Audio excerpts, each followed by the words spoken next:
evening. Welcome to the City Commission work session, Tuesday, January 27th. Would you please call the roll, Jared? Commissioner McCullough? Yes. Commissioner Fox? Here. Commissioner Morrison? Here. Commissioner Von Linnell? Here. We have 4 commissioners present. The quorum of 3 is met. Thank you. Would you please join me in the Pledge Allegiance? I pledge allegiance to the flag of the United States of America and to the republic for which it stands, one nation, under God, indivisible, with liberty and justice for all. Thank you. We have 2 things on our agenda. We'll start with the first, please. And that is to discuss Samsara Solutions Fleet Management Software. There's Good a evening. fleet manager. Yeah, among other hats that I wear, yes. Good evening, Mayor, Commissioners. Brian Johnson, Director of Public Works, City Engineer.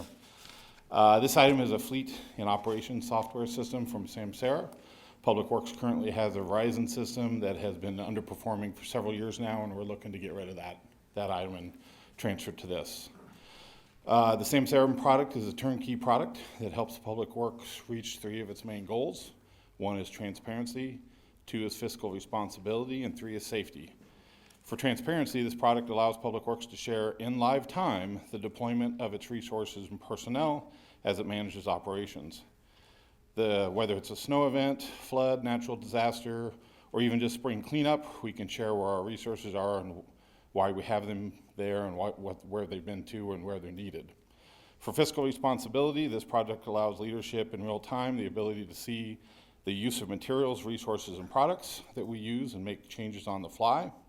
Our fleet is also aging, and as in the last 3 snow events, we've had several breakdowns. This product allows our fleet staff the ability to review and diagnose vehicle errors in real time. With only 13 large plow vehicles, if we're down 2, that's 20% of our force. This system will allow us to do real-time diagnosis in the field and make decisions whether or not we need to pull that piece of equipment or whether it can stay in the field. Pulling a driver and a piece of equipment out of an event for diagnosis is obviously counterproductive and quite costly. It also allows our leadership team and management to be able to quickly determine where to put our limited resources, such as during a natural disaster or event, which part of the city has the most damage, and what resources we can deploy at a moment's notice. By knowing where our resources are, we can zero in on the areas that need the most help. Last and most importantly is safety. We can see and know driver behavior and reactions. We can review traffic control, barricades, signs, and cones in real time as they are being driven through.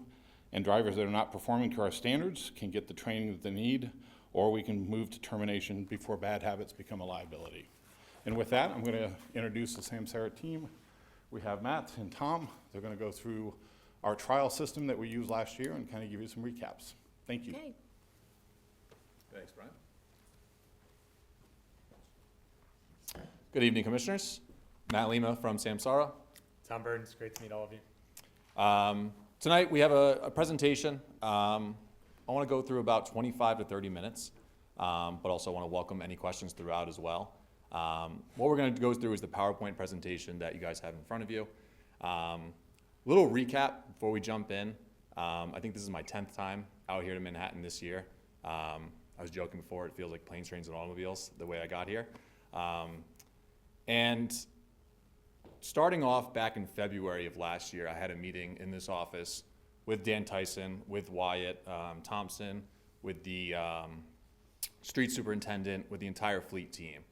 And we first assessed what the day-to-day of the fleet management looked like from the entire assets.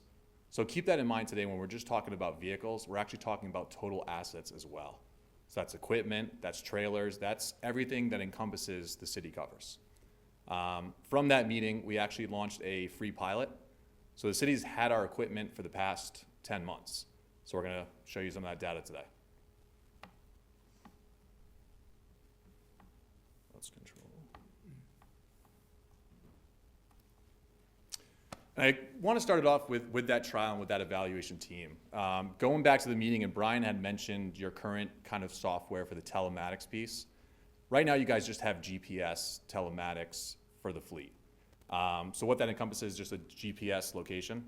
What we're going to show you today is where you want to take that with Samsara.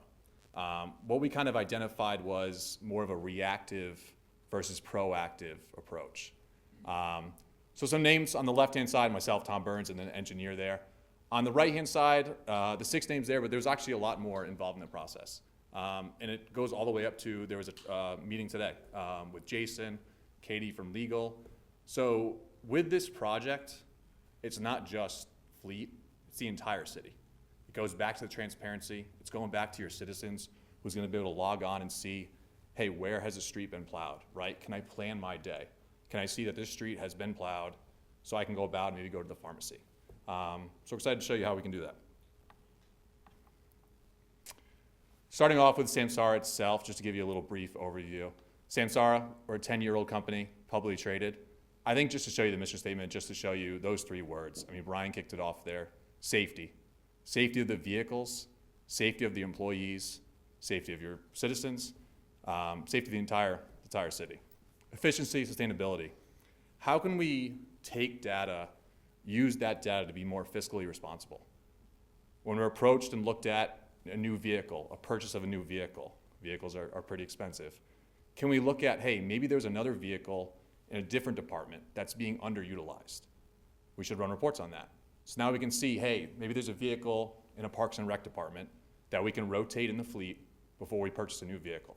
So we can do that, with the system. A little more in Samsara. I like to show this slide here, just the research and development. Something that we came away from the first meeting with Dan and the team, just talking about the day-to-day and the current system. I kind of asked, what have you seen from improvement? I think you guys have had the same system for over 8 years. And I just kind of asked, hey, have you seen any new features, right? We hear the word AI, we're embracing AI with technology. What have you seen? And it kind of brought the room to a halt. Hey, we haven't seen really any new features. Something that I love about Samsara is we spend $1 billion in research and development on new features. So what I mean by that, what you get today is gonna be different from tomorrow in a month. During this trial, this lengthy trial that we did for 10 months, Dan and the team actually saw that. We've added adoptions to our dashboard. We've added a lot with AI. We've added a lot with weather, with public alerts. So Dan and his team currently, and timing-wise, you guys just had a snowstorm. Dan and his team was using our system to address those concerns. They're going online with our cameras to see the streets in real time with the cameras. So what we learned was, before implementing Samsara on the trial, we had a supervisor that would get in the vehicle, go out, and kind of address the road conditions. Hey, do I have to call in extra staff because of the storm? Now with the system, we can pull that up right at home. The users can pull that up, they're in the office. Safety. We don't have to send a driver in a vehicle during a storm to go address those road conditions. And here's a snapshot of that. So you can see kind of where we've taken it before. You talk about telematics, you talk about cameras. They're in some vehicles, they're not in some vehicles. Tracking trailers, expensive equipment with fire department. You talk about jaws of life. Commissioners, last week I think I saw that there was new, I want to say lawnmowers that were purchased. And we talk about they're not manned by a person. Well, what happens if that gets stolen? How can we track that? Well, we can track that with our devices. We can put a GPS device on it, $8 a month for an investment there for a device, I think it was like $20,000. So that's where we can take it with physical operations.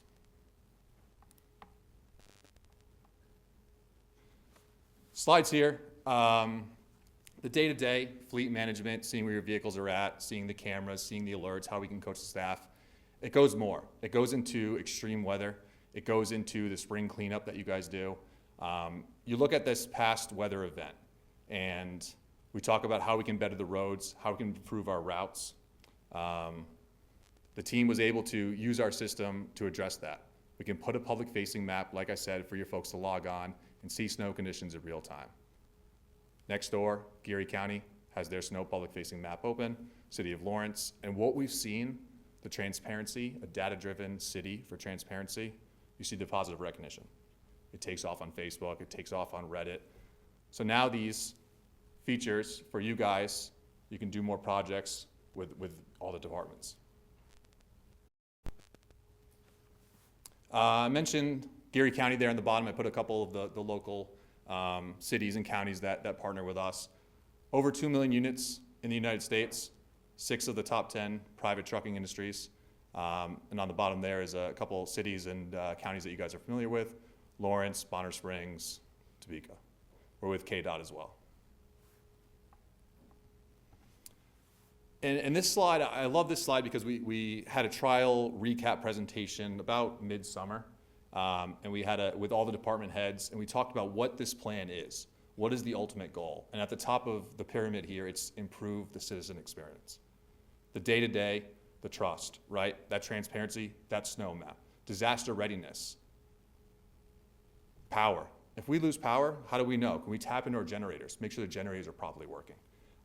We talk about the vehicles, the vehicle health. Having a vehicle on the road that shouldn't be on the road, fault codes, I mean, that's a severe liability. Cameras. Can we improve our employees, our drivers from fatalities, accidents, near collisions, cell phone usage, mobile seatbelts? Claims that come into the city, we kind of looked at the numbers and how many claims of a he said, she said scenario, and we kind of asked Kate today, how is video going to improve that? And we showed in 30 seconds to a minute, how can she pull the video footage to kind of show the he said, she said doesn't exist in this scenario? All right, let's have some fun here with the trial. So in March, we had about 16 units that we plugged into with the city. And we talked with Dan. Because of the spring cleanup, it was great timing. And what we noticed was, in talking to Dan about the previous times of spring cleanup, is a lot of calls come in, hey, my waste wasn't picked up, or from the city side point, hey, your waste was out, but it was the wrong waste. So what we were noticing is a lot of calls coming into maybe the mayor, maybe the commissioners, to the fleet. Now we're circling vehicles back and forth, picking it up. Idling costs. I think I have a number here, and I want to pull it up correctly. Idling is a big deal. Now, when it's 10 degrees out, the vehicles are going to idle. When you're talking about 300 vehicles under the city, and we're idling for maybe 45 minutes when it's 75 degrees out, you want to improve those. You want to track those. I think here, and I want to get this number right, looking at the trial data, I mean, we identified $2,100 wasted in a single week. And again, that's with 16 vehicles. Now, we'll dive more into that idling too, is that when we're picking up that spring cleanup, but you want to take that number just in half, right? And that's 16 vehicles times that by the amount of vehicles and assets under the city. We also equipped every vehicle with our dual-facing dash camera, so that gives a perspective outside the vehicle and also inside the vehicle. There is some customization with our dual-facing dash cameras. Audio is turned off or turned on, and you can blur the face and block out the image as well. Additionally, we have a device called a event button. So what we instructed was the drivers to push that button. It'll capture that video for them, send it to the staff at the office who's receiving these calls. They now have that video saying, I know before the phone call comes in, your waste wasn't out in time. I'm going to go back to that slide because it kind of goes back and forth here. Here's just the pilot numbers. We've been running it for the past 10 months, but I want to jump to what the data showed us. So here's that spring cleanup data. So here's that panic button pushed. So we had 26 recorded panic button presses, and that was for waste that wasn't out or the wrong waste was out at that time. And I included this quote from Krista because it was pretty powerful. We had numerous trial recaps, meetings going through what worked and what didn't work. And I'll read it out for the room here. Krista said, I would estimate with the calls and messages I took from City Hall, we probably received somewhere in the neighborhood of 50 calls, emails, online reports during the peak days of spring cleanup. So 50 calls a day going to Krista. Krista's meshing that to Dan. Dan's meshing that out to a driver. If we can just nix that with the power of cameras, that's going to reduce, 7 minutes per call. And then we looked at a step further too. If we don't continue this, if we continue to take the calls and the emails, you may end up hiring another staff member because Krista probably can't do her normal day-to-day operations answering those calls. And that's just a week of the spring cleanup with 16 vehicles. Time on site report, another feature that we looked at again, just with that spring cleanup. Where did we spend the most time during a specific location? And this kind of goes into some of Fleet's objectives, time on site reports, the utilization reports. I go back to seeing how many vehicles are not being used. Are they underutilized? Let's rotate that vehicle out. We can see how long we're spending at a certain location, how long it's taking us to get to the transfer. I think the goal was to do the spring cleanup. I think it was trying to do it in 1 week, and it went in a little extra long. So what we're gonna look at next year with the improvements is look at, hey, are we taking the most efficient route? Are we circling back? What's the best way to hit every section of the neighborhoods? A little more data here and what I was talking about with some concrete numbers. With the overlay, with the maps, we worked with, going back to the beginning there, Eli with the IT department, and we can create overlays. You can create different geospatial locations. That's gonna be great for the public-facing maps. But also within, too, the geofences. You can see different times, different transfer zones, and just a little more numbers on the side there, kind of going back to, factoring in overtime costs, right? If we're circling back, not the most efficient routes, now it's overtime costs adding into the bottom line. Absolutely. The last bullet point there is, what is the driver's sentiment? How do you measure that?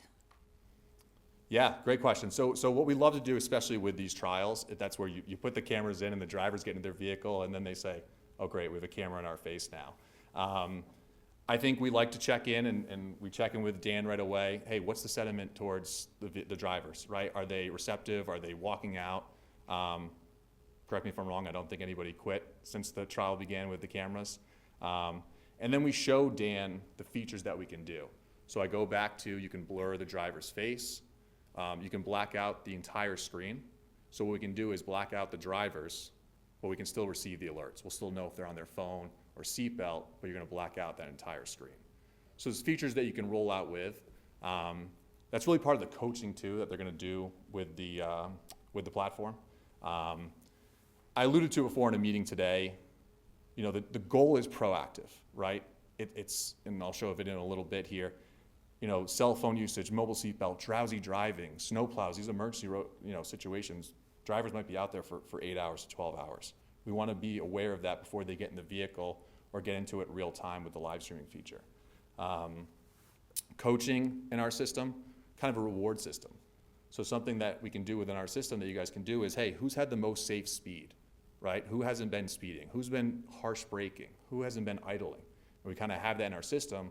So Dan and his team just can go in and you can do, some cities do like a kind of reward benefit, kind of like a gift card. You've been the top driver for the month. Some cities use it when they're looking at promotions.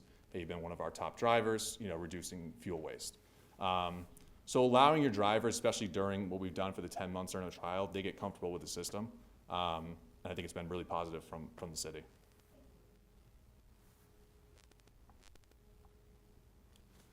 A little more numbers here. I talked about before that dollar spent on the fuel, and that's broken down the idling time there. That's just a small part of it when it comes to cost. That kind of gets looked past. But idling, gas, fuel, we all see the gas prices go up sometimes. It can add up. And again, this is just 16 vehicles we looked at in, I think the data up there is 2 weeks.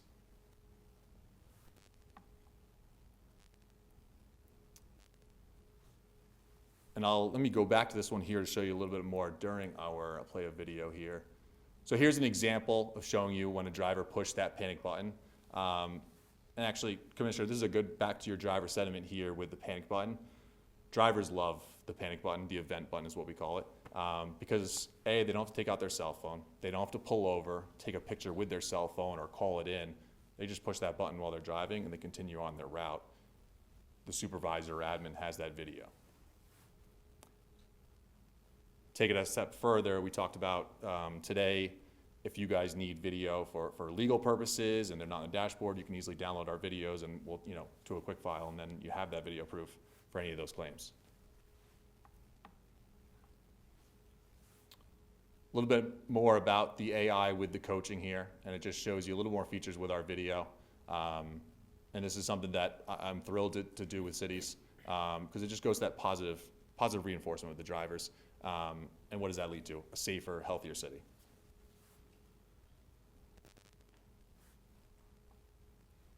And I'm gonna play a video here. So we did a compilation here of some of the trial data. And ignore the glare here. We installed it with a glare there. So you can see the drivers just angled it. We can see our Bobcat that we were tracking up here. And so these are examples of those missed pickups. So that's the entire driver's workflow. So that call that was fielded by either Jackie or Krista later on, if the resident called, I guess, when they're going through and pulling that address up, because the driver had already hit that event button, that video clip is already downloaded. So whoever's back in the office isn't actually going in and asking for the address and downloading video. They're just asking for that resident's address. And then if our guys on the ground already kind of leaned forward, said, hey, something's weird, there's, car batteries is one that we have. A lot of people try to hide car batteries in sticks and yard waste. So, you guys already have that evidence, or maybe not evidence is the right word, but you have proof, right? You know why something wasn't collected. And our goal is really, we talked about the driver sentiment, is really just to make the actual operators' lives easier. Everyone in the back office is obviously a huge focus for us too, but our product really is just to let the people that are actually out on the streets focus on their job. I'll pause it there before we jump into this. It shows the exoneration. In the future, you're gonna need to talk into that. Oh, the mic. Oh, People at home just can't hear you. oh, Everybody sorry, here's, I didn't think everybody about here's that. fine. Yep. You're good. Just Jumping off what Tom mentioned there, just the exoneration piece, and you can see how our system is an entire physical operations, starting with the operator in the vehicle, and that's gonna work its way all the way up to, I know there was calls that went all the way up to the mayor. So now leaving that of the exoneration piece, same thing on the panic button too, what you were talking, Tom, I thought of an example, the snow events, if there's a parking ban in the city, the plow can't get down the road, hey, why wasn't this road plowed? Okay, because there's a parking ban, your vehicle was out in the road. So a couple different ways different departments use that panic button. Fire departments, the live streaming feature. A lot of departments will use that live streaming feature. Battalion chief doesn't need to report to the scene right away. They can jump on with the dash camera. Kind of a game film review afterwards too with the video cameras there. So there's so many ways that you can use, the cameras and the power of eliminating, just having concrete evidence. Safety. And again, we'll play a couple examples. No, we won't.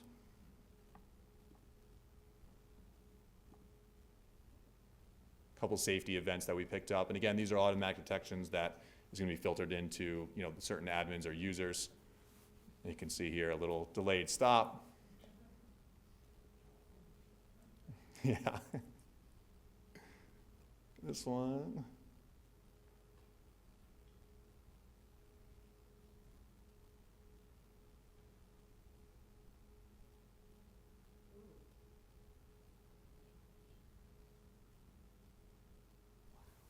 So I heard some comments, a wow, I think in the back here, and when I play that video again, I think this scenario came up, and you can see what that event could have led to. That could have been fatalities. That could have been a major news, fatalities, crash, accident, near collision here. And I think this, being here the last 10 months, I actually did a lot of my marathon training here in the city, and I see this is a big cyclist running community. And if we can coach our drivers in this scenario, you're on a back road here, on a curved road, you're in a big vehicle, driving those big vehicles, but that almost resulted in I think, four casualties. That's what we want to avoid, and that's what we want to keep off your desks.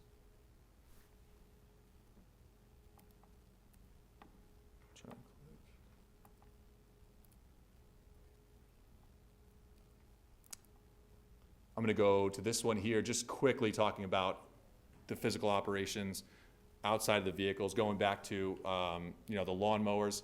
In this example here, Dan and his team, they have a trailer. Now a trailer is hooked up back to the vehicle, and we kind of went through it. Sometimes the trailer can be left on a street that we forget it's on a street while we're busy doing the spring cleanup. Street signs, message boards on the side, maybe on the city limits or county limits. Those message board street signs are about $20,000.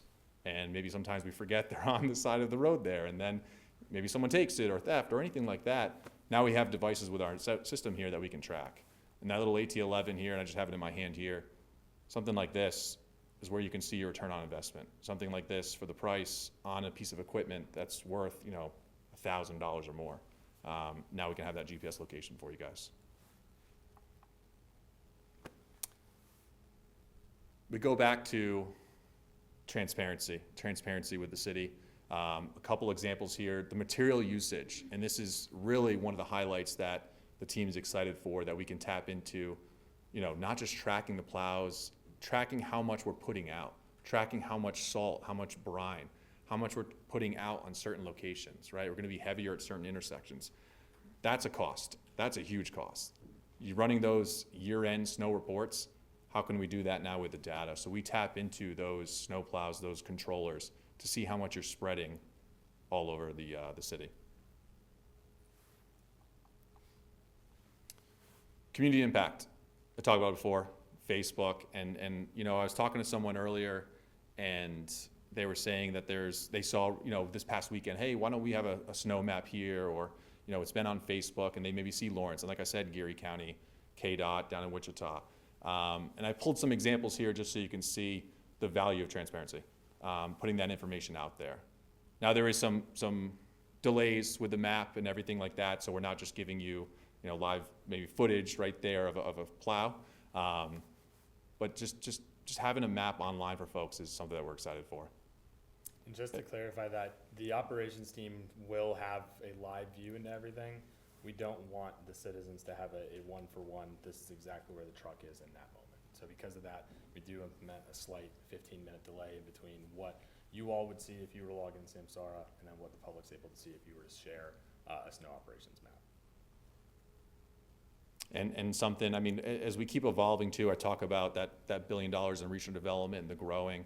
We were talking with Brian earlier, and he was really looking at, hey, can we have screenshots, right? We currently have screenshots around the city of cameras. Maybe we could do that with your cameras, and that's something we can do with our open API. We have the largest ecosystem of partners in the space. So that's something as we grow with this city too, where you guys have problems, you have these needs come in, you can grow with Samsara. And here's a little bit more just about the system. I know we're really focused right now on the telematics side, maintenance side, camera side as well, but just showing you a little bit more. You know, off of what Brian said earlier with the maintenance, that fault code piece is a really big piece. Having those live diagnostics, a vehicle's on the road, let's say it's a Friday, a code pops up, right? Something on the dashboard. Maybe that operator doesn't call it in. A different driver gets in that vehicle Monday. If there's something really severe wrong with that problem, we have an accident down the road. On the flip side, Jason and his team is going to have live view into that. They know exactly what's wrong with that vehicle. They can tell that operator, hey, we got to see that vehicle in right now, or we can organize that, hey, we'll see that vehicle next week. Odometer reading, engine hours. And on the side for supervisors, commissioners looking at the bottom line, now we know exactly how much we're spending on certain vehicles when we're being approached to purchase new vehicles. I'm going to go back to what we looked at based off our trial data with some of the investment and some of the numbers. And we kind of kept it conservative, you know, with the 3 small accidents there. You know, if we dive into that a little bit more and the claims that have come in, when we can see the cost, what our cost we looked at, just for instance, initial investment would be a 3x return.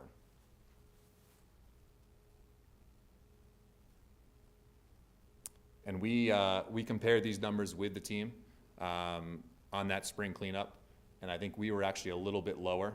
We were about, I want to say 8,000 lower than we had projected for the spring cleanup cost.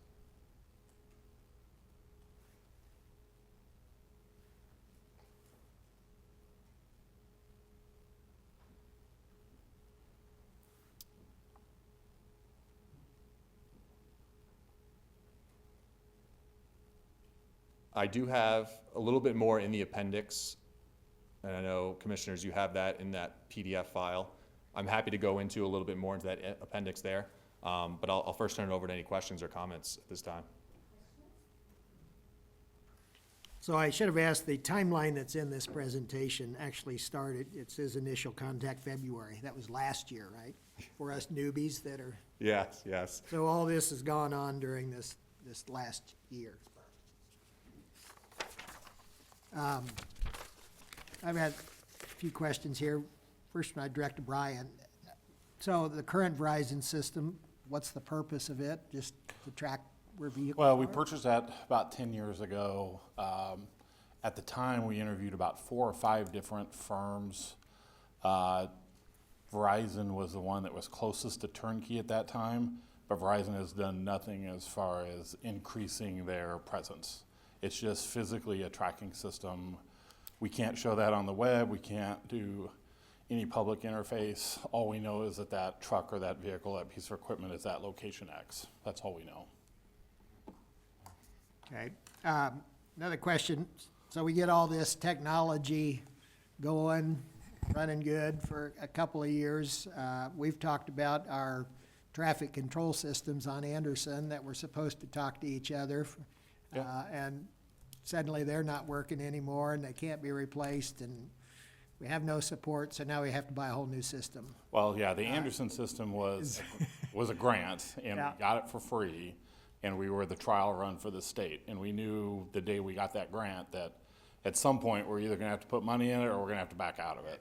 Well, my point is this technology, we get Always evolving. stuck with one company and then suddenly they're gone and now what do we do? Finally, probably my biggest concern that just really jumps out at me is your cost. You know, if we sit here tonight and say, yeah, let's go with this, you know, it's $166,000 a year, but if we delay till next week or next month, it's increased 46.5%. It's now $243,000 a month. That almost feels like we're being held hostage for one, but what's that tell us 3 years from now? Is our cost gonna be Yeah. at We, least 45% higher? Is it gonna be 100% higher 3 years from now? sure. We originally were gonna come to the commission back in November, December and have that discussion. Once the election happened, we didn't want lame duck representatives making those decisions. We wanted you guys to be able to, so we held them off until after the first of the year. They've been nice enough to give us last year's pricing through this month, and so that's why we're back to you before now. In 3 years, if their prices go up 50%, I'm gonna call Dan, and we're gonna invite 5 of their competitors in, and we're gonna see who's got the best deal. Well, my point is it went up almost 50% in 1 year from last year to this year. And so you kicked it away from the lame ducks to the newbies? Well, we didn't think that, making that decision was, And looking at is the estimated cost today, if we did it starting now, is $550,000 a year? Is that what your chart says at the bottom, total estimated cost? yeah, go ahead. That's what we're estimating right now, yearly, annually, between savings. idling, safety concerns, Yeah. is the savings. And what are we paying now for not a very whippy system? Verizon's about 60,000 a year. So 10 times, 9 times more. No. No, the 545 is a savings that they've calculated by having our fleet on this system. Not the cost of the system. The cost is 160 per year for 3 years. So there'll be no increases for 3 years because we're signing a 3-year deal. And so the real cost for this next year would be how much 3-year deal, 160K each. a year? Yes. Was there any talk of like maybe a 5-year deal or any other sort of time? Do you guys sell that sort of package? Would we get a lower rate if we did 5 years? Yeah, so the benefit, and I know Katie's not here, so the benefit of doing a 5-year obviously is that your price would be locked in for longer. To explain, first, we don't want you guys to feel like you're being held hostage. So the price increase, we have a state contract, but for this, we're referencing our Sourcewell agreement. And in our Sourcewell agreement, we negotiate that cost, I believe, every 3 years. So we negotiate with Sourcewell. The cost increase is what you're seeing with what our new Sourcewell agreement cost would be. And even then, in your contract, there are still price limitations on your renewal where you can't come back to you and just say, we're giving you 30%, or 30% increase rather. And then just like Brian had mentioned, we have a non-appropriation of funds clause in there. So not even at that renewal, you could every year come back and say, we understand, or Samsara understands that your funds are subject to y'all's approval. And so because of that, as the project's not funded, you can get out of that contract. So we have a few terms that we include anytime we deal with a municipal government. Obviously, you don't want to have to find someone new and evaluate a bunch of competitors, because replacing things is not easy. But our intention is by no means to try to lock you guys down into something, and definitely don't want you to feel like you're being held hostage. So on equipment that you're gonna track, I assume it's a dollar value that we say is what we want. I assume we don't track a pipe wrench. No, yeah. And I right. assume the lawnmowers, we're gonna have at Yeah. maybe 38. Are you gonna be able to track every one of them on a day? Can you see it going round and round in the circle if it screws up? You certainly can, yeah, yeah. And a serious question is, if you have a picture of the truck driving out to the landfill that wipes out 4 people, are you gonna fire that guy? Is there employee standards that you're going to enforce from human resources? It would certainly be a termination offense, yes. And This today, would allow us to have those conversations, and that employee couldn't say, that wasn't me, that was a different truck, that was something else. That's the beauty of this system, and your question about what do the employees think about it.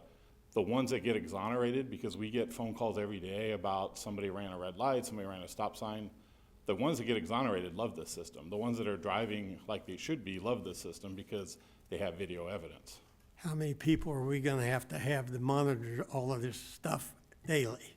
So it only sends you a email or a link if the system goes off. So if nobody's driving aggressively or running lights or stop signs, it'll never go off. It only goes off if there's an issue. And just one more thing, preparing for this, I did call the local largest 3 trucking companies. They all use this system. They've been using it for a decade. So what we're coming to you with is not cutting edge technology. It's already out there and it's been used for quite a while. They use it because they have accidents, they have insurance claims, that's why they use it. Yep. We're gonna use it for the same thing, but we're also gonna use it for efficiency. I think, to me, the advantages are twofold. One is every year we talk about have the CIP list, and it's always a question of whether you should do maintenance on an item or whether you should buy a new item. And it's hard for commissioners to really decide that dump truck needs to be, retired and we need a new dump truck. And sometimes things get pushed down and down and down the list, and then they use more maintenance, which costs us more money, The other thing is, I really like the fact that we can give constituents a cost. The curbside pickup is something I hear about a lot. And, some people say, why can't we do it twice a year? And I could explain to them what it costs to do it. And some people think they shouldn't do it at all, and then I could tell them, how efficient it is and that kind of thing. I think, we're on the edge of a lot of AI Yeah. information, and the safety is a major thing. And of course, one bad accident could land you in court for quite a while. Yeah. Just myself, I was deposed 3 times last year for accidents. 3 times, just for me. On the camera system, the rear view one lets the driver and everyone know what's going on behind a truck, say. If somebody's trying to pass or whatever, it lets you know what's going on behind the truck. Yeah, so we do have the capabilities of what we call 360 visibility, and that's something we're gonna look to down the road. In this first deployment, this is just for the dash cameras and the telematics piece. But we do, blind spot detection. Right now, the dash camera's pedestrian, in a crosswalk, it's gonna warn the driver in real time. The cameras itself, we were showing examples earlier, we have what we call nudges, so actually alert the driver in real time, put phone down, put seatbelt on. So again, going back to, not adding more to everyone's day, because nobody has enough time in the day to sit here and watch cameras or anything like that.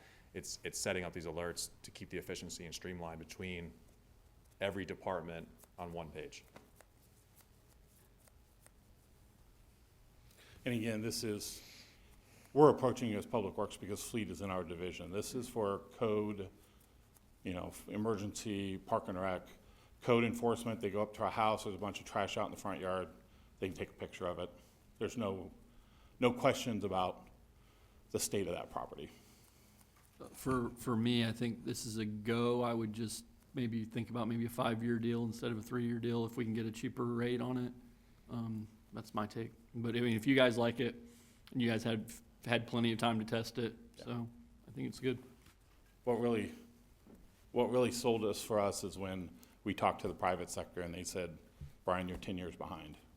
We've had this for 10 years. And that's when it was, okay, we need to start looking at this. So this covers vehicles in all departments of the city. Anything that we maintain. So we maintain about 400 different pieces, cars, trucks, fire trucks, anything we maintain through fleet. Trailers, bobcats, skid loaders. We even put them on our skid loaders so that we can see what the skid loader driver's seeing. So if they hit a car, there's no questions, or mailboxes, those sorts of things. Any more questions? My comment, I guess personally, I think it's a great program. I can understand that we're probably behind, this technology's been out there, so I'd go for it. Is this in your preliminary proposal for the budget for the coming year, this request? No, it was actually budgeted last year, and we didn't spend the dollars, so we're asking you if we can spend them this year. It's budgeted for this year. Okay. Thank you. So we'll bring back a formal contract in February, is that? I think you're getting that feedback. Yeah. I do want to see if we want to allow comments from Sure. the audience. Take a seat. We have to vote that that's okay, but I don't see anybody hopping up, so I think we're, okay. You There's could no- also go ahead and just take that vote for the next item as well, Mayor Pro Okay. Tem. Right. Are we willing to have public comment? I move we have public comment. Second? Call the roll. Commissioner Fox, Yes? Commissioner Morrison, Yes. Commissioner Von Linnell, Yes. Commissioner McCullough, Yes. motion passes. So there's no action required on this, but I do hear pretty positive feedback coming from everybody, right? Okay. Item B is to discuss home rehabilitation and repair assistance program, RRAP, and the 2026 Home Exterior Improvement Grant.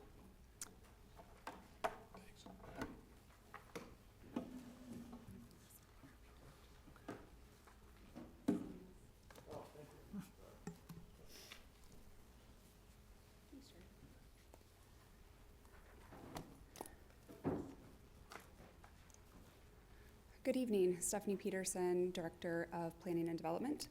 We have two items that we're kind of bundling for you this evening because they are somewhat related. The first is the Home Rehabilitation and Repair Assistance Program. We refer to that as the RAP.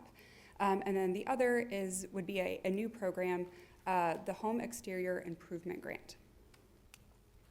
I wanted to first start, since we haven't had an opportunity to talk about all of the ways that the workforce housing sales tax can be used per our policy, just quickly to provide this for you for context. The first 4 bullets, those we'll get into in more detail at your retreat next week. But the last bullet there, we added to the policy that is for that RAP program. And so that would allow for owner-occupied housing rehab projects and any sort of services or programs that go with those to be funded with this workforce housing sales tax. The goal of the RAP was to really maintain a safe and habitable housing stock in our community. And that was, we kind of a little bit of history. We used to provide a similar program. We did that with a federal grant. There was a lot of administrative work and oversight and red tape. And so we found a more efficient and responsive way to provide that same service, just using a different source of funding and to outsource it to somebody who does housing every day. A little bit of the program overview. So this program first started just in 2025. It's brand new. We just completed our first year of it. It is a reimbursement program for what we consider or what we call critical home repairs and rehabilitation. I'll keep saying this kind of throughout the presentation, but really the focus of this is to make sure that we maintain our housing stock. So if it's structural stability, if we need to go in and repair some basic like heating, HVAC systems, water lines, that kind of thing, to keep that unit livable, that's what this program's for. So in 2025, the previous commission allocated $100,000 or up to $100,000 of the workforce housing sales tax to the RAP program. The program is, as far as who can apply, only state-registered nonprofit organizations are eligible to apply for this. So homeowners aren't applying directly to the city. Last year we issued an RFP. We had one response, that was Habitat for Humanity. And our recommendation is to issue another RFP this year, but to allow for up to a 3-year agreement, so we're not having to go back through this RFP process every year. And so as far as the projects that are eligible, we focused on owner-occupied units. They needed to be within the city limits since it's a city sales tax. And then it was income-based. Our previous program was income-based, but the definition that locally we've used for workforce housing is up to 120% of area median income. We're going to dive into the specifics of the program as well as a few changes that we're recommending since this is our first year. We've learned a lot. We used to have 4 program categories. We're suggesting that we limit that back to 3. So that first one there, home rehabilitation or repair, this is a really kind of comprehensive type of program. This could be a roof, this could be a foundation. It's really quite broad, and the maximum amount for any project would be $20,000. The second one there is manufactured home repair. The current amount, or the amount in 2025, the maximum amount was $2,500. Based on some feedback from Habitat for Humanity, we would recommend going up to $5,000 for a manufactured home. We do have a requirement that manufactured home has to be less than 30 years old. And then the last one would be emergency repair. So this would be if a water line breaks, if a furnace goes out, a water heater, it allows for those repairs to happen quite quickly. The fourth program category that we had in 2025 that we're recommending not be a category on its own, but be an eligible expense is that second bullet there highlighted in blue, which are exterior ADA accessibility improvements. So previously, when those were a program category, it was capped at $2,500. We would recommend that eligible cost be still capped at $2,500, but it would still be an eligible activity. So as far as eligible costs go, anything that improves or preserves the structural integrity of the home is an allowable expense. I kind of went over the HVAC component there. If there's a doorway that's needing, or a door that's needing to be replaced, windows, anything to really keep moisture out of the home or to preserve or to avoid further damage, those are all eligible expenses. And then there was also allowed was an administrative cost, no more than 15% of the allocation. That would be an administrative cost for, in this case, Habitat for Humanity. It wasn't city staff for administration. And then I have a list down there at the bottom of the non-eligible expenses, which many of those non-eligible expenses we'll talk about with the next program. So just a quick overview of what those program changes are, the recommendations for 2026. Increase the manufactured home assistance up to $5,000. We used to have a mortgage requirement for those, that larger $20,000 type of improvement. Habitat does their own sort of kind of monitoring of this, so we would recommend that we remove that. Initially, we had that in place under our old program because we wanted to make sure that if someone moved out of that home, that we would recapture those funds and put it back into another home. I would say here that if our focus is truly on maintaining the structural integrity and maintaining our housing stock, whether that specific individual leaves that home or not, we still have that house and it's in better condition than when we found it. We would also recommend that the costs that are in the agreement that can be incurred run from January 1 to December 31st. That wasn't really clearly outlined in our current program. And then the last one was in the 2025 program, the annual report was due December 1st. You'll notice that we replaced the original annual report you received because Habitat just updated it, but we would recommend having that report due January 31st. That gives Habitat or whoever the next respondent is to the RFP a little bit more time to pull together the previous year's work. Before we move on to the next, Josh Brewer, he's the Executive Director of Habitat for Humanity. He's here with us this evening. I think he would probably like to address y'all, to address the commission and provide you a little bit of an overview of their progress in 2025. And if you had any specific questions, he'd be able to answer those. Yes. Well, I would have a question now before we get to Mr. Brewer. Oh, yeah, absolutely. If it's 15% cost for management out of $100,000, they got 85,000 active duty dollars for help, is that right? Correct. Do you think that's a little steep for property management? I know it's not the ordinary apartment management kind of situation. There's a lot more to do with construction and supervision, but is that an amount that you think is reasonable? I can say under our previous grant, we could spend no more than 20% on administering that grant. I can let Mr. Brewer speak to what that 15% goes towards.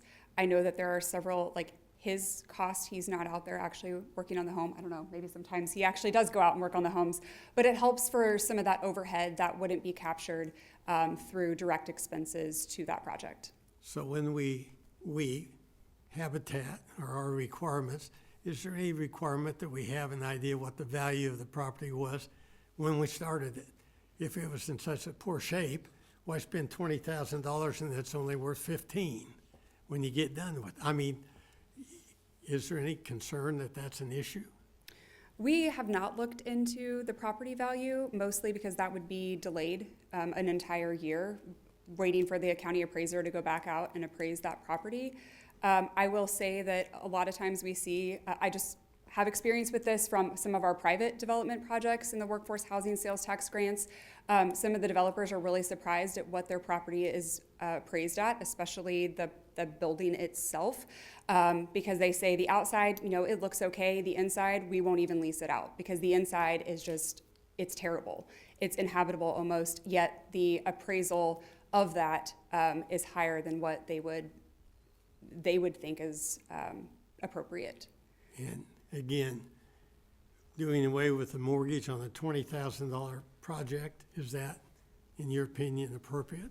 Yeah, I do. I think that if our focus of this program is truly on maintaining the structural integrity of the home and maintaining our housing stock, then who lives there is really irrelevant. It's more about how do we continue to preserve that house and make sure that whether it's that individual or family or the families that come after it, that house is being maintained and it's being cared for. And this is really a new philosophical approach from where we've been with the mortgage. Is that kind of true? It is. I would say the intent of this program is a little bit different than where we were before as well. And there's another, I'll let Mr. Brewer speak to it. There's another way that they have kind of this assurance from property owners. He can speak a little bit more to what that mechanism is to see if that provides a little bit more comfort. Yeah, let's hear from Josh. I think he'll answer some of your questions. Real quick, can I finish? Can I finish this presentation? Because there's a recommendation at the end, unless you would like to. No, go ahead. Okay. Okay, so the program that we just talked about, that's really focused on, like I said, the structural integrity, keeping that home around for families to continue to live in. The next program, this is just an idea that we've been throwing around. There's several other communities in Kansas that do something similar, and it's this Home Exterior Improvement Grant. So this program and its mission or its goal would be a little bit different. This would be to encourage residential property owners to invest in improvements to the exterior of their home to improve the neighborhood aesthetics, neighborhood quality. It's not really focusing on those structural components. It's more about that kind of enhancing curb appeal and then contributing to that overall neighborhood quality. As far as property eligibility, again, we would be looking at single-family detached structures. we would recommend not getting into kind of a duplex situation just because there can be two different owners. We would recommend owner-occupied units, at least at first.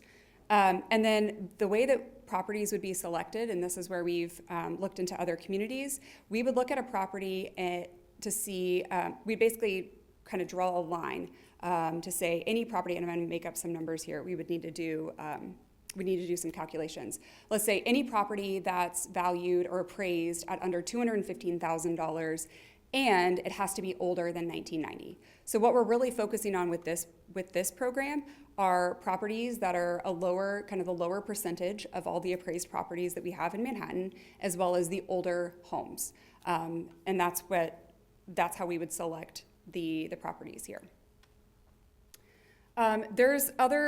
One of the other things I wanted to mention, kind of how this is different from the RAP. This would be property owners coming directly to the city and saying, we would like to apply for a grant to make this improvement to our home. We would recommend that we cap this to probably no more than like $5,000 a property. And then the city's participation would be at 50% of what that project is. So let's say that a property owner has a $1,000 project. The city would participate at $500. If there was a project that was $15,000 for someone to paint their house, the city would only participate up to $5,000 if that's the amount that the commission was interested in. So there are a lot more details if this is something that you're interested in for us to work towards. But this just provides a different opportunity that some homeowners in Manhattan, they wouldn't maybe qualify under the RAP program, or their improvement wouldn't qualify under that program, but they would potentially under this one.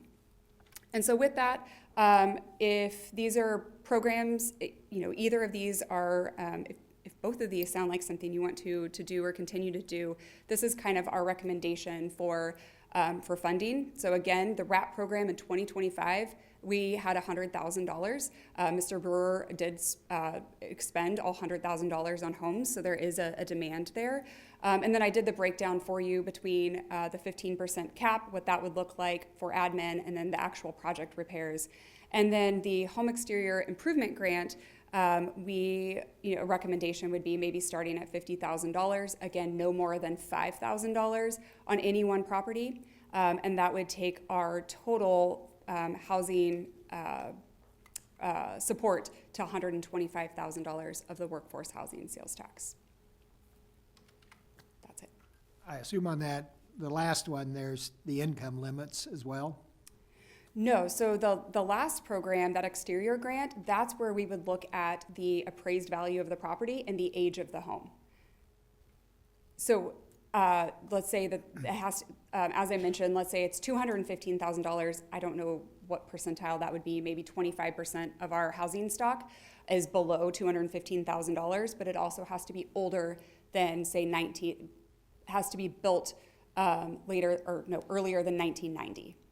So there wouldn't be income limits. We would never be looking at income statements from property owners. We would purely be looking at that property information.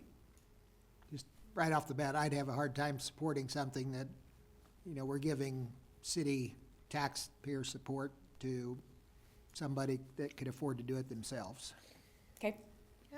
So if there's no income limits, that's a little concerning. I think if I could speak a little bit to that, Commissioner Fox, we had experience with this in a community that I served in previously.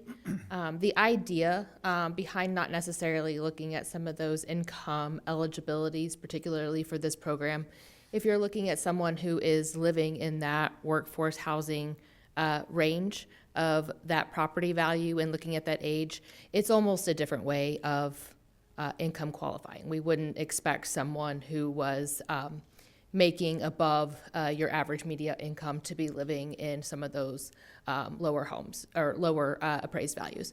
Understand your feedback, but just wanted to give a little bit of a different perspective on that because it is administratively burdensome to have to verify income, and I'm sure Mr. Brewer can attest to that.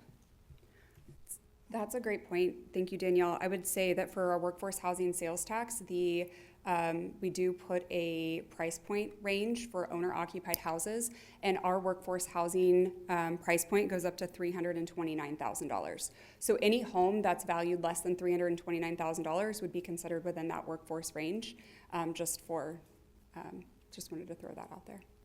Okay. Out of curiosity, in the last one, you said it had to be appraised.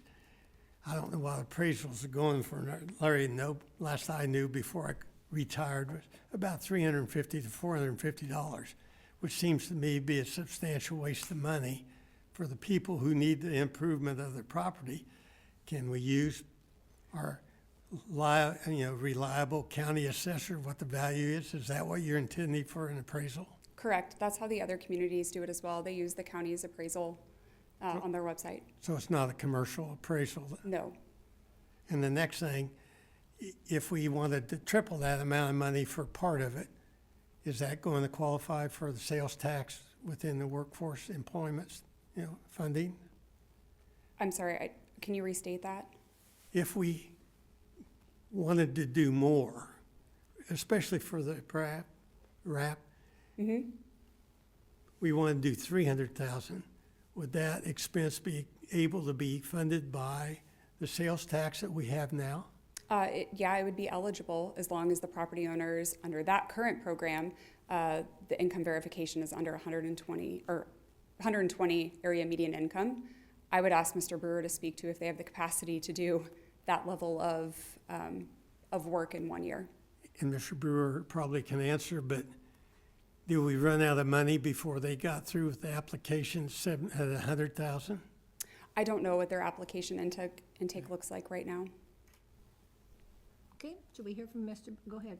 Could you remind, how much is in the workforce housing account at this point?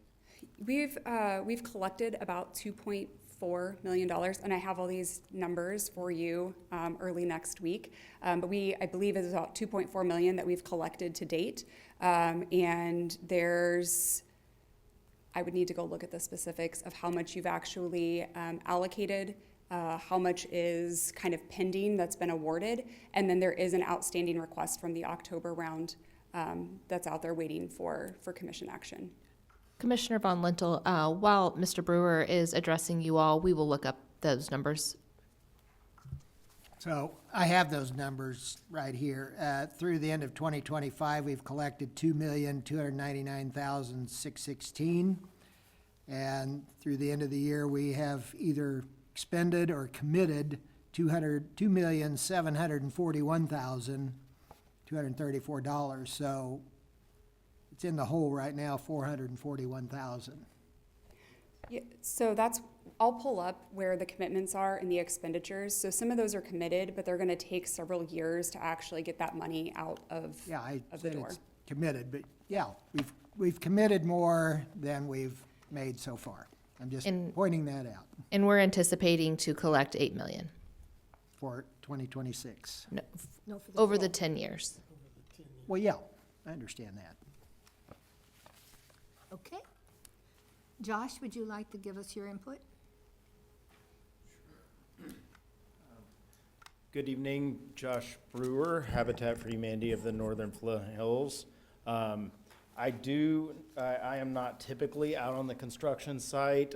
Cody has a really good habit of finding something for me to do if he sees me coming out to the construction sites, although periodically I do. I do just want to first say thank you to city staff for working with us as we, got the program off the ground for the first year. They answered all the questions that we had.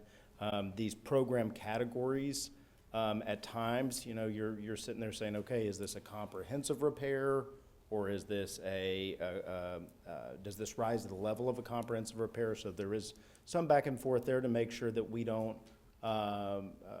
misrepresent one of the repairs and overcommit funding. As far as the questions that were asked here, I want to go through these and, per my notes, the first is the idea of a 3-year agreement versus a 1-year agreement. I think that sounds great. That gives us a sort of consistency and predictability that we would want. Right now, our construction team They can flex between the new construction operation and the repair rehab operation. We have 3 full-time construction members. We work with all the students at MATC and the soldiers from HBI, community volunteers. If we know that the repair program is going to grow, that lets us invest in that program. I would support the simplification of program categories that Stephanie mentioned there, going from 4 categories to 3. I'm generally, the way I think about these activities is, are we working on personal property or are we working on real estate? If it's personal property, it can't be secured. So there was some discussion about the mortgage. And if it can be secured, well, you know, that community investment, we can secure that up to any amount that y'all are comfortable with through a mortgage product. So any simplification of program categories, I'm comfortable with. One thing I would say just on this presentation is I am a little concerned about those caps with cost. If you look in the annual report, our average project cost for an emergency repair is about $7,000. So if that, cap is at $5,000, you're going into a project knowing that you're going to eat it a little bit if you can't find an exterior funding match. The same for accessibility improvements. Our average accessibility modification, wheelchair ramps, or in some cases interior modifications. Sometimes they're very simple things like a grab bar or widening a doorway, but a wheelchair ramp, that is something that needs to be done in a code compliant manner. It needs to be safe. Those are fully designed out. Those average costs are just under $6,000. So of course, of a $2,500 program cap, you're eating it pretty seriously there. And if you're looking at an older home that has multiple steps to get into the home, that's going to be a really long ramp. So you're going to really be spending some money on lumber. So that's something that we are going to advocate there, that we try to right-size those caps a little bit more. On the conversation about mortgage retention, I would say we're neutral on that. I mean, ultimately, that is commission discretion, how you want to, if you're comfortable just investing directly into that real estate in the community. If you feel the need to steward those funds, we can do that as robustly as you need. We can write a mortgage, or we could write a simple retention agreement.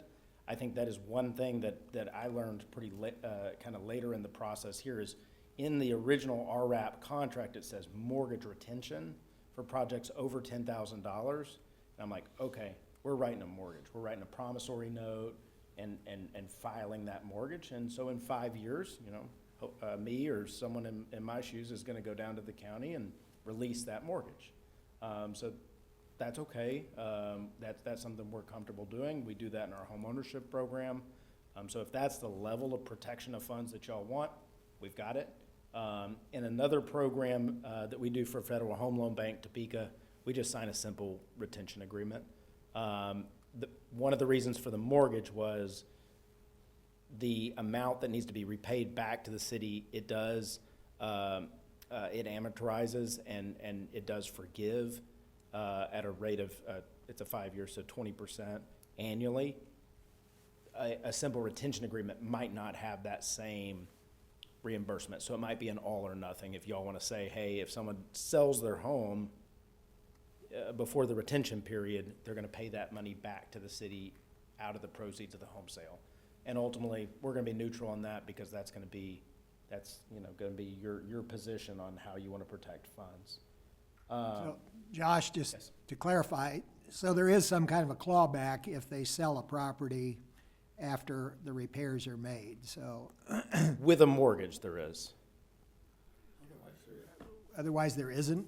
Under $10,000, no mortgage is required, and so there is no clawback on those projects. Okay, so your definition of mortgage and mine, I guess, maybe are a little different, but Sorry.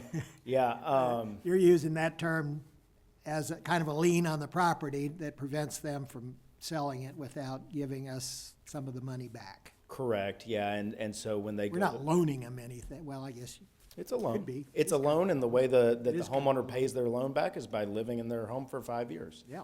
And we didn't have any pushback from any of the homeowners with the projects over $10,000. They get it, and they all said, well, I'm not planning on going anywhere in 5 years. But, you know, again, it does introduce a little bit of, administrative burden. It is something that I need to do. It creates a little bit of legal risk for us, and in 5 years, we'll have to go back and release the mortgage. But we're comfortable with that. If that is something that a commission wants to see is that level of protection of funds, we can do that. There was a question about administrative cost, administrative or indirect cost. We did feel that a 15% indirect rate was appropriate here. Ultimately, you know, that's commission discretion. I'm sure the city has some averages of, you know, what it uses for indirect. I know that one of the pushbacks on the previous program, the HUD program, was that the indirect cost rate was just too high. They felt like not enough dollars were going to direct cost. So this is lower than that was. And what those administrative costs cover, you know, just any of the portion of this that is, you know, audit, legal, HR, accounts receivable and billing, my time, the time that I'm putting on mortgages, that's what pays for that. Those sort of indirect costs that are not shared in the construction space. And the point about property values, just using the GIS, I went through and identified all the properties that we worked on this year. I pulled out the land value, so just the value of the buildings. This $100,000 stabilized 1.46, well, $1,462,360 in real estate, and that generates about $9,000 a year for the city of Manhattan. And so, you know, just direct cost here versus return to the city. This is an effective and efficient program. I think the most important thing is that it stabilizes those homeowners. We've got several of the homeowners who've worked with this program here tonight. And, you know, this is the sort of program that comes in. It gives us the ability, because Manhattan is not in a USDA eligible service area. We don't have a funding source in the city of Manhattan other than HUD. And so without the CDBG program at the city, this fills a really critical gap. So without that, those funds, you know, we're really relying on private philanthropy there, and it's an expensive program. Yeah, I think that's my feedback on the questions that were raised after Stephanie's presentation. Any question on those? Questions for John? Did you spend $100,000 on projects this year? That and some. Yeah, we did. Ultimately, our total repair cost on the 11 projects was $157,569. Only $99,961 of that is reimbursable from the city. And so, you know, we're on the hook for trying to close the gap of about just under $62,000. And that's created when you know, some of these category caps. Now, of course, $20,000 is the absolute cap.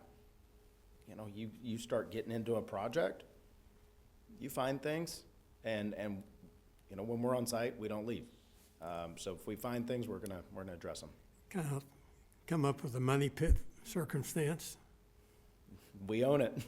You know, and that's what we do. I mean, when we get on site, like, we don't leave a hazard on site. And so, you know, sometimes that happens, that's contractor risk in a lot of ways. I would say that, you know, for the program to be sustainable for a small organization, any way that we can limit that exposure, the better. Obviously, you know, I would love for philanthropic dollars to match it to some degree as well. And I think if this is something that the commission wants to see going long-term, I think that's a conversation is, you know, how do we make sure that as we're providing this critical service, you know, this isn't something that overly burdens our organization. Larry, did you have a question? Are you still looking at that Northview project? Are is that still an idea that's possible? That's a great dream project. Yeah, I mean, and that's the sort of project, within our new construction program. I think that one thing I would say about Habitat's model, when you look at an organization like Habitat Kansas City, they demonstrate that the model scales up pretty good. I mean, they got some big developments that they're working on right now, but it also goes all the way down to just an infill project, a repair project.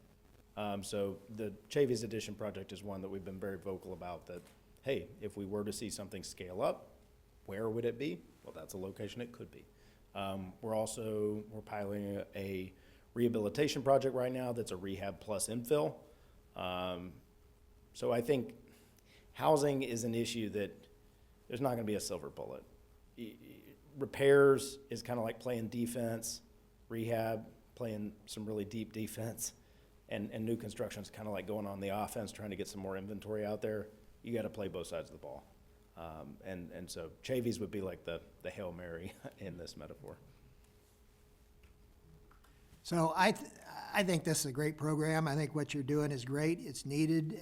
As you say, houses naturally deteriorate and need maintenance. I get into I have a philosophical problem with the AMI and the 80 to 120%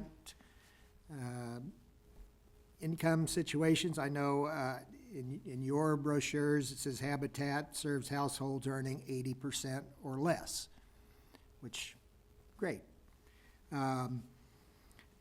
The RAP program allows households up to 120% of AMI, and in your marketing brochure, it says income must be between $54,000 and $108,000 to qualify.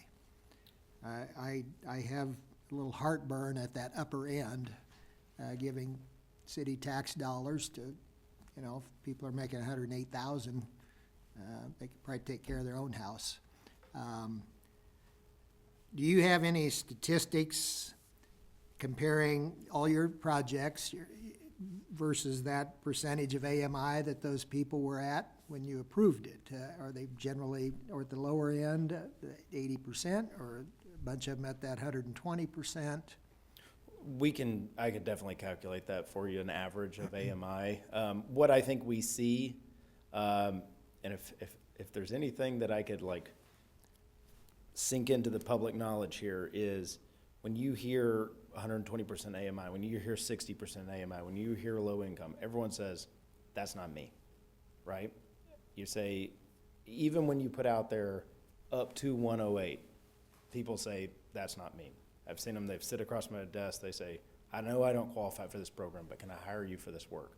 And then I say, okay, well, where do you work at? And they tell me, I'm like, is that number less than 106, 108? Yes. You might qualify for this program, right? And so most of the time, people self-disqualify. They disqualify themselves. The majority of folks who, so we did go out to Habitat International and we got an exception to work above our traditional AMI in the city limits of Manhattan. And there was some concern about this. Would we be, mission creeping into a higher household income? That's not really what we saw. We saw that, we're pretty much working with the same people that we always work with. If anything, I think we just gave a little bit more social permission to call Habitat. And so we use the words income qualified instead of low usually. That's great. I think where we have limited taxpayer dollars or sales tax, and I think it's a good use of the workforce housing funds. But if there's more people needing it at the 80% and or less, but we're using up our money because we're giving it to the 120%. I can definitely get you I those don't numbers. care for that. So that they're not, they won't be personally identifiable information, but we can show where those AMIs landed in the projects. Okay. Josh, you have 3 people on staff to do the work, but you also use volunteers, am I right? And so what the city really gets is a lot of bang for their buck. We get the people who are experts, but we also get the students, the people at MAC, the people in the, you know, we get a lot of people who volunteer to help. And I also think it would be good if everyone on the commission would read the housing study that was done in 2023. It's, you know, 108 might sound like a lot of money, but what if you have a spouse who is handicapped, or you have children who have special needs? You know, you're down in the food bank in no time at all. So I do think that improving our housing stock, however we may be able to do it, is very, very important. And allowing people to age in place is very, very important. Getting them, sometimes it's as much as changing the light bulb on their porch, because they can't get up there on a ladder. They just don't feel safe living, you know, coming in the house after dark. So I, quite frankly, would give you more money. And I think the return is excellent on what you do. And I just hope we can move forward with this. Thank you. Now, I think there are probably some people in the audience who want to, please come up. Thank you. Thanks, Josh.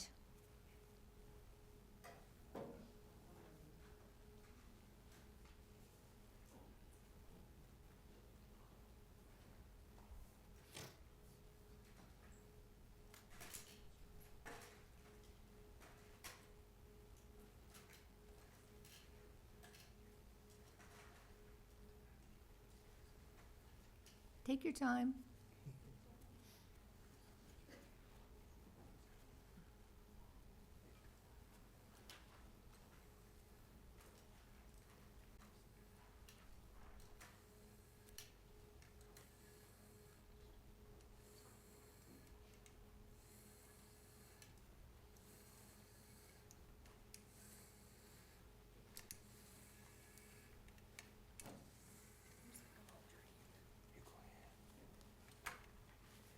Hi there. This is Sherry I Hunter. need your name and address.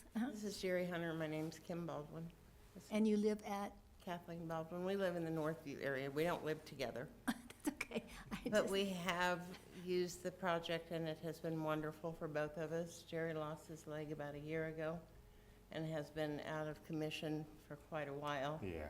Sick, and it's helped him get back into the house. He had a hole about the size of the desk and water coming down. Do you want to tell them everything that they've done? Yeah, I had a roof leak, and then my exterior siding on the front of the house was in really bad shape. And so they sheetrocked the ceiling in my den, because that's where the water damage was, and then fixed my roof and put up new siding and put a wider back door in so I could get in a wheelchair. Thank you. Jared, could you bring the sign-in sheet over to Mr. We make people sign in. Go ahead. What did, And then I've had a back door as well. Basically, there are main entrance doors that we use that was widened in order to get a wheelchair or a walker through, because I've had hip replacements and have been sick myself for the last year. And we both just retired. So the income that you speak of, we definitely understand, but as well, we don't have college degrees, and we have worked and lived in Manhattan all of our life and have started out at, I think I started at $1.75, but I retired a little bit more than that. good. I've been at the same place for 45 and a half years, and Jerry's been at the same place for, Well, I was at the college for 26 years. so we definitely see the benefit of this. We see the benefit of the exterior as well as the interior, because if you look around some of the older neighborhoods, our houses aren't as expensive as what you were talking about, but it helps the neighborhood look nice. So those people that do want to come in and buy a smaller house to start out with and then increase to a bigger one, the areas are nice. And the Northview area is pretty nice, Yeah. to be quite honest. We have seen other areas living here all of our lives that have not done as well as ours, I guess, so to speak. And I grew up in the neighborhood. I lived in Northview ever since I was 4 years old, 5 years old. My parents bought a house, new house, in Northview, when I was little, and then I went to Northview School, and my granddaughter and grandson went to Northview School. Okay. Well, thank you. Jason's got the sign-in sheet for you, so if you just want to go back to him, he will help you. And then you Just- go to. Yeah, you, I'm Kathleen, and yeah. I live in Northview as well. I grew up in Northview as well. My mom lives there, and it's just kind of like a neighborhood family. You really like come, you stay, everybody knows everybody, and it's helpful because, you know, I bought my modular home about 8 years ago, and it did need some renovations. And so staying there, and I don't plan on going anywhere really, but maybe a little, but just being able to see my mother just get some stuff done and some like weight lifted off of her shoulder. And then also, again, like opening it up to like the schooling and like learning aspects, so like the volunteers and such. So it is a big community. Safe area. Yeah. Good. Can you give me your name and address? I'm Kathleen. I live on Knox. Okay. If you just turn around and Old Twin. sign in on the sign-in sheet, thank you very much. Thanks for coming up. Appreciate it. Take it easy, we're not in any rush. Is there anyone else? Yeah, please come forward. We appreciate any help. First, or? Come forward, you can sign in second. We're being a little informal tonight. Okay. Yeah. My name's Cody. I'm the construction manager for Habitat. So I worked with Gerald and Kim on their projects. I guess one thing I want to say about Kim's project is she had a lot more she wanted to get done, but we were limited by the $2,500, so we were only able to do her main entry door. But she was requesting a walk-in shower and wider interior doors as well. So that is one area that I would personally like to see us be able to go to that full $20,000 to be able to do all of that, even if it's all an accessibility modification. So I guess the other thing I'll say on the point of the 15% admin fee is the difference between sort of a normal contractor that you would hire and they'd take the cost of materials and labor, add a little extra for overhead and such. But we're also having to do the admin of taking in the applications, getting it underwritten, all of that, and that does add to the cost. So that's part of that. There was something else I was going to say, and I can't remember. Oh, yes. So, like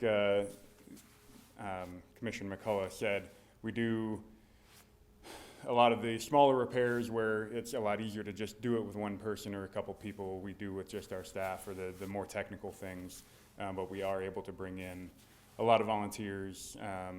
Again, the HBI program from Fort Riley, we had them do the siding for Gerald, and that was a huge help to be able to knock that out in just a couple days.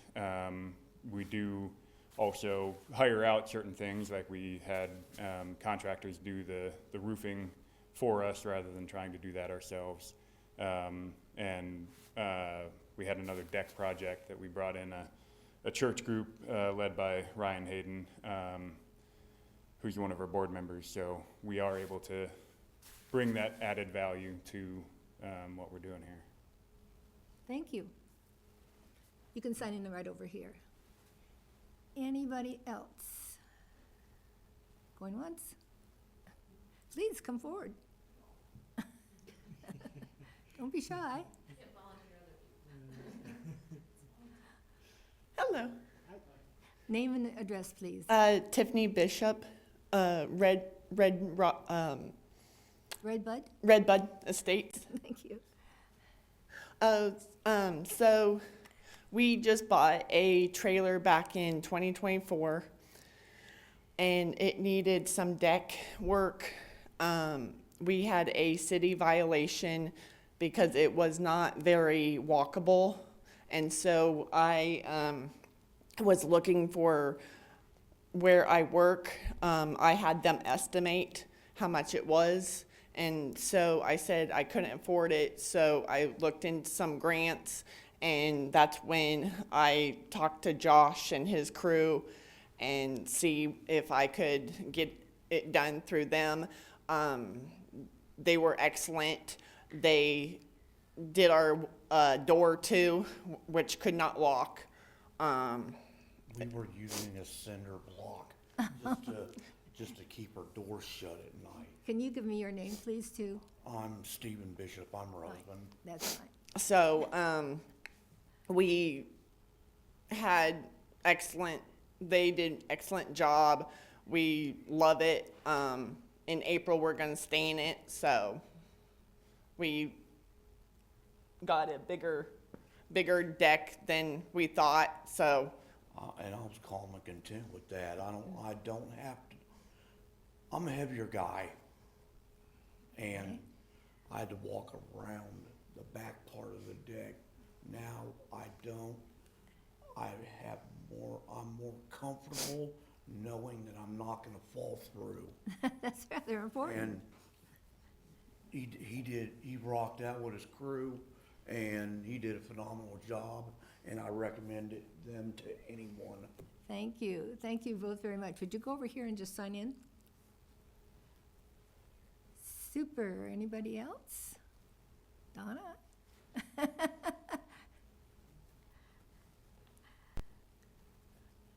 Donna Schenk-Hamlin, 1922 Leavenworth. This takes me back to a memory when, after I'd been renting for 12 years, I finally got a house. I don't want to say how much it cost then because it's just ridiculous. But we had no idea what we were getting into. We had been renters and we didn't have a tool or a clue. We knew that the porch was disintegrating, and we knew that there was the poor lady who was 91 years old, not only could not screw in a light bulb with her little stool that she had over there, but she was putting Kleenex in the corners of the windows because she was cold. It was so poorly insulated, but I don't want to go into that. There was a reason why the workforce sales tax was created. It was a realization that there are a lot of people working in this town who will never be able to keep up with the high cost, the inflationary costs of housing. I think there was a French Nobel Prize winner economist, Piketty, who talked in very abstract terms about how worldwide we've got an unending race with housing as investment, property as investment, always exceeding the increase in labor values. It's everywhere. But we also know that a town like ours has certain categories of workers that need to live proximate to the work site. And those categories, that's why income limits is significant. We know that a lot of frontline workers, emergency workers, paras, people whose income is very modest, won't have a chance to find stable living, whether it's shared equity ownership, 30-year mortgage, they can't get their foot in there. And with the competition for rental housing, they're really in bad shape. So I just want us to keep reminding ourselves of what this workforce sales housing tax was for in the first place, and use that as a measure. When I first heard about HEIG, I was thinking to myself, there's no income requirements for this, but what if key anchor institutions or employers would match? I'm hearing kind of a match formula going on here, like we'll give you $5,000, but you have to come up with, that's only half the value. What if a motivated employer would say, oh, well, I want this person to stay, and I know that the numbers don't work, but maybe I can incentivize this talented person to stay here by matching it. So I do think income qualifications are significant, but we got to remember we want valued employees to stay here. Thank you, Donna. Make sure you sign in. I I see no other people. Basically, we don't have any action tonight. I think we have provided a lot of feedback. Anybody want any closing comments? Just one question for Josh. Do you get any help from technical college folks? Yes, we have a great relationship with the construction technology program, HVAC program, and plumbing program. We do have to align with their educational schedule. So like if they're in the framing part of the class, like we got to give them a framing job. So we are building a house with them right now in Ogden. So they're coming up on framing this semester, at the beginning of the semester. Is that the hemp house? That's another Oh, house. that's another house. That's really exciting. Yeah, yeah. It's the third house right across from Ogden Elementary. So, yeah, MATC's been one of our longest educational partnerships. Okay.